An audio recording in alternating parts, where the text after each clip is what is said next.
Welcome to the Successful Thinking Podcast, where I will share with you the elements for a successful thinking process, and we will talk to people who have a successful thinking mindset.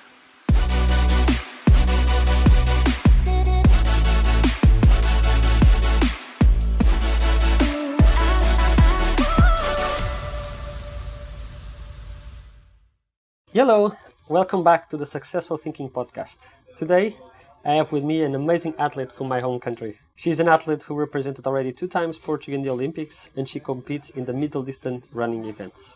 Currently, she holds the national record in a mile run with a time of 4.22:45. She's Marta Pen Freitas. Hello Marta, thank you for being here today. How are you? Hi Nuno, thank you so much for having me. I'm excited for our talk. The first time at Web Summit? This is my first time at Web Summit, but Lisbon is my hometown, so I feel like home. Nice. Marta, for those who don't know you, can you briefly explain how did this running start? How did you become a professional runner? Okay, you guys can see me there because this is a podcast, but I'm really short. And I've been always the shortest everywhere I've been. And running is my superpower. So I've been always the shortest, but I was always the fastest. So concentrated power. Exactly. Concentrated power. I'm not short. I'm concentrated. I love that.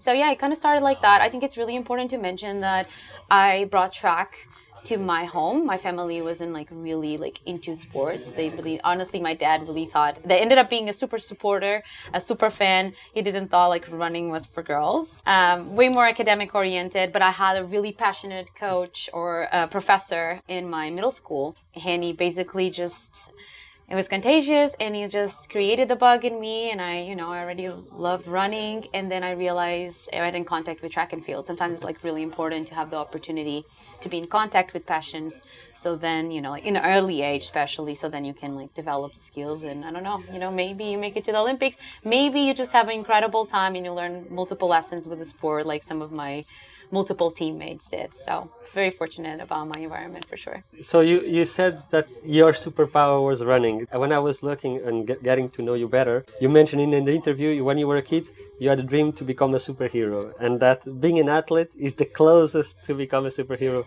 Well, you kind of answered my question, which was, which kind of superpower did you want to have and why? Yeah, I guess I don't know, the superhero thing is really funny, and I think it was just for me a crutch, right? Kids are mean when you're growing up, and they always make fun of you because you're too tall or too short.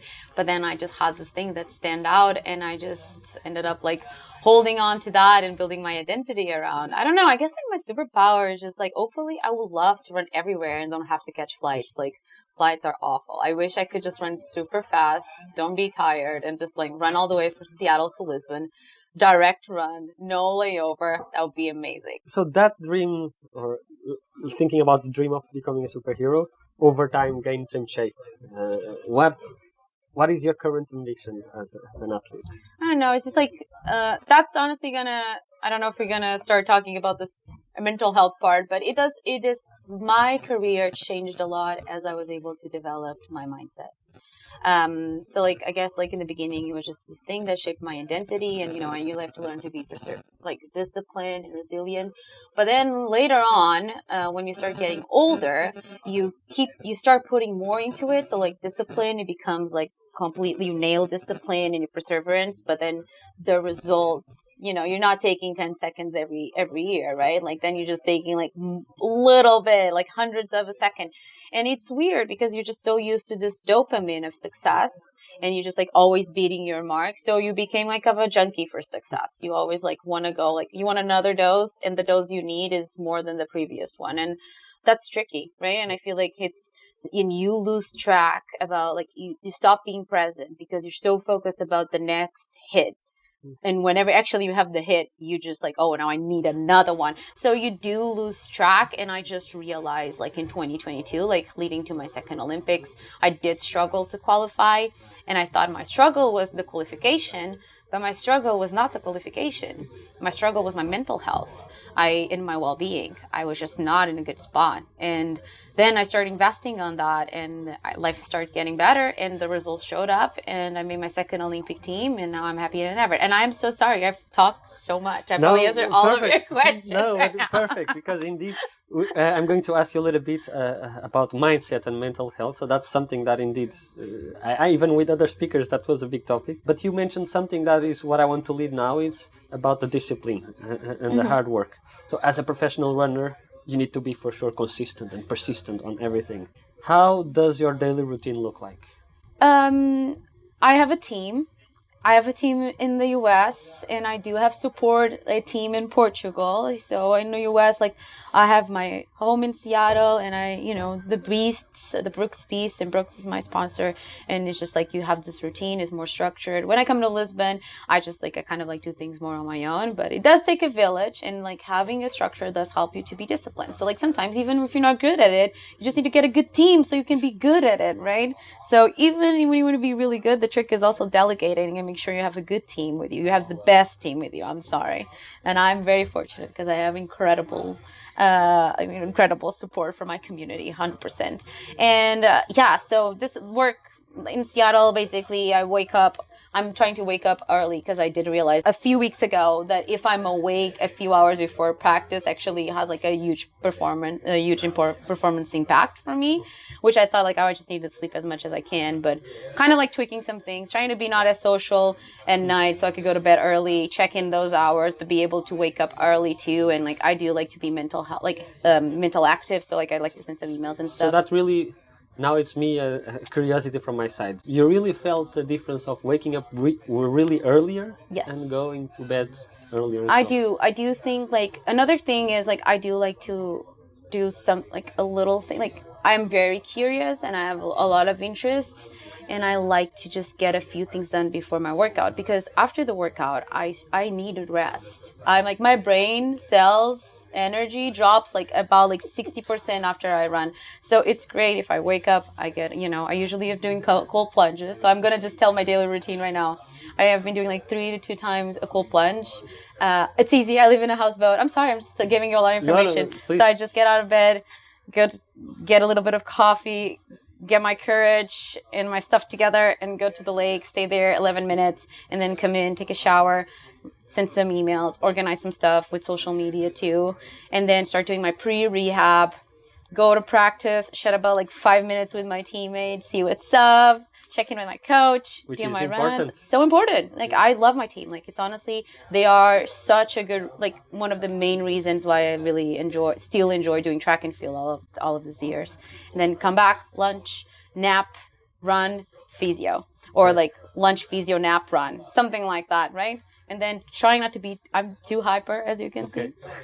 So then I try not to be like extremely social, because I feel like I can have events all day on the off season. I'm like, I can have a dinner and I can host things and I need to hold myself back. Like, no, you need to go to bed at 9 because I want to wake up at 5 a.m. But do you feel, now I'm interesting because my sister, she's also has a lot of energy and she likes to be very sociable. So it's a way also to get balance, is to where your energy needs to go. But I wanted to ask you something.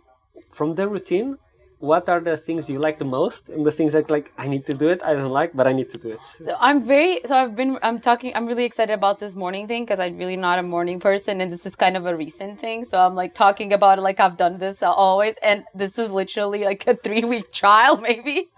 So I love that part. Like I'm loving that I'm doing it. So I would be like, I wish I was waking up early a few weeks later.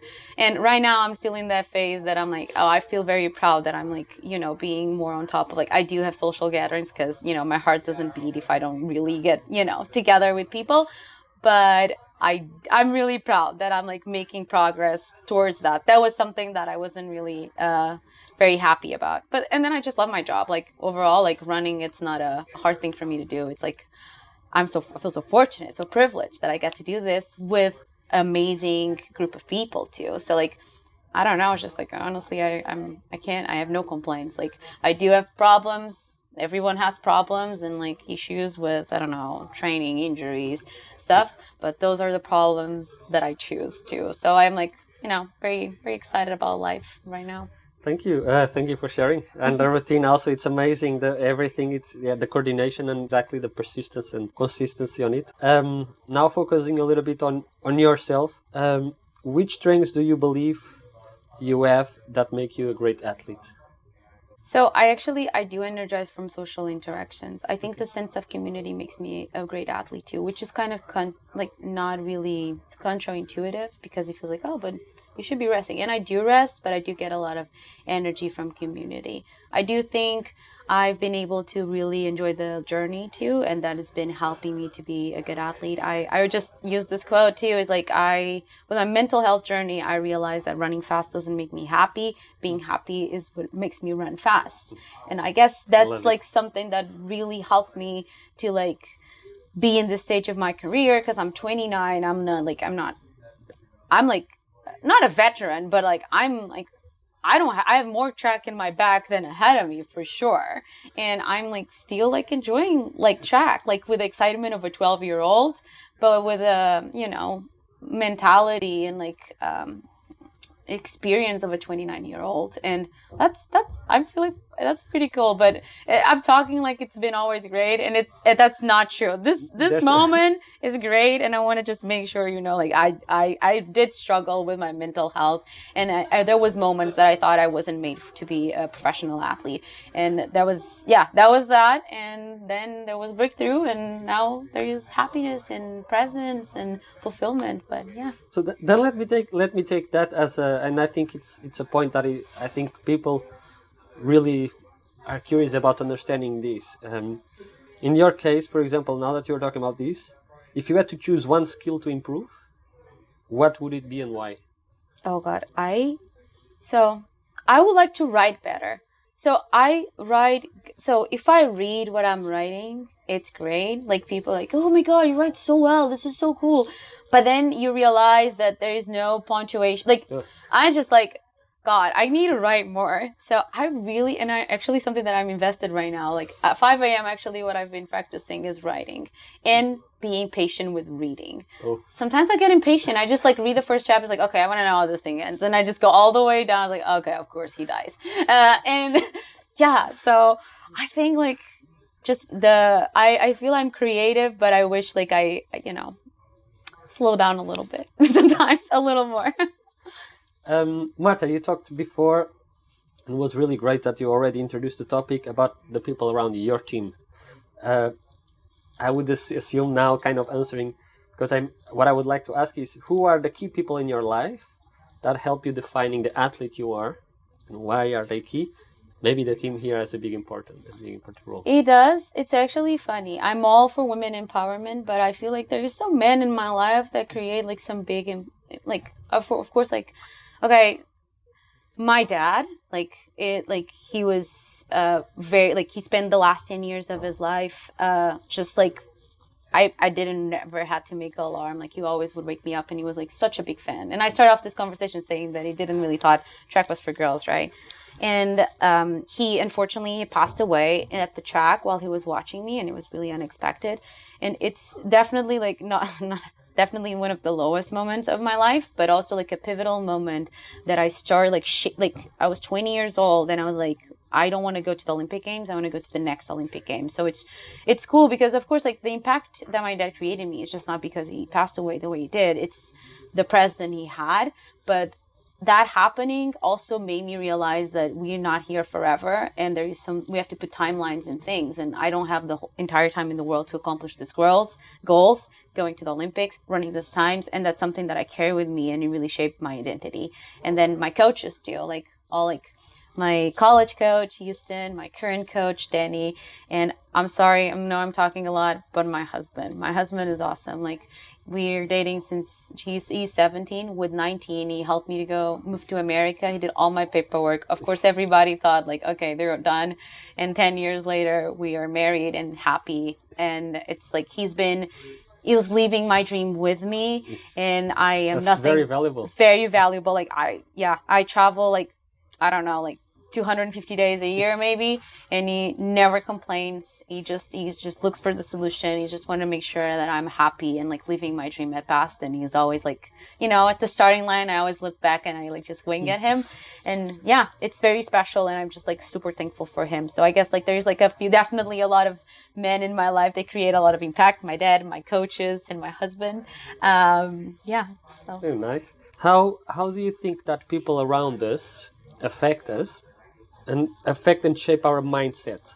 So how can, I don't know, in this case being an athlete, but how can you, with a group of friends, with the team, understand that, okay, I have these values, but choosing So I actually it's that we could do a podcast just in that, because I do honestly, I'm not a big believer that you actually have free will. So I do think the ideas that you have and that you think, oh my God, this was breakthrough. Actually, it's just multiple external factors coming into you and sticking into your mind wall. And then you look at them oh, ka-ching. And it's yeah, those come to you because of your environment you're in, right?